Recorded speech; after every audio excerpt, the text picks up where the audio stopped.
የከተማ አስተዳደሩ ተቋማት አገልግሎት እንዲመዘን በተሰጠው ልዩ ትኩረት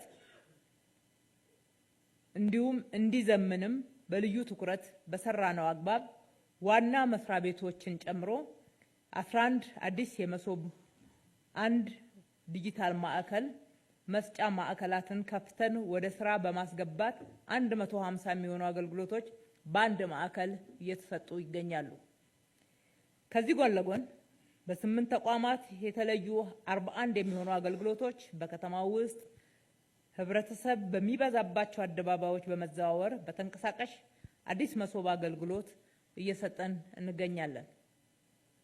በአዲስ መሶብ ማዕከላት እስካሁን ድረስ 262784 በላይ ለሚሆኑ ተገልጋዮች አገልግሎት የሰጠን ሲሆን በእነኚህ ማዕከላት የተገለገሉ ተገልጋዮች እርካታ በአማካይ 99 እጅ ደርሷል።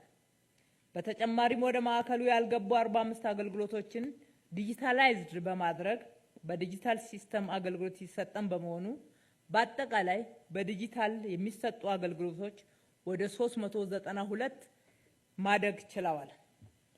አገልግሎትን በግልጸኝነትና ተጠያቂነት የሰፈነበት ለማድረግ በአዲስ ሚዲያ ኔትወርክ አገልጋዩ የሚል አመራሩ ከህዝብ ለሚነሱ ጥያቄዎች በቀጥታ ምላሽ የሚሰጥበት የቀጥታ ስርጭትና ዋርካ የሚል አመራሩና ተገልጋዩ ህዝብ በአካል ተገናኝቶ ፊት ለፊት የሚጠያየቁበት ፕሮግራምን ተግብረናል።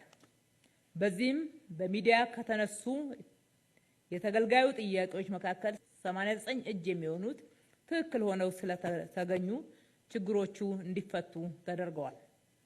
ይህ አሰራር በመንግስት መዋቅር ውስጥ ስር ሰዶ የቆየውን ዳተኝነት በመቅረፍ ረገድ ጠንካራ ተጠያቂነት ስርዓት የጣለ ሲሆን በአገልግሎት አሰጣጥ ላይ ክፍተትና ግድፈት በፈጠሩ ኃላፊዎችና ባለሙያዎች ላይም አስተማሪ እርምት እርምጃዎች እንድንወስድ አግዞናል።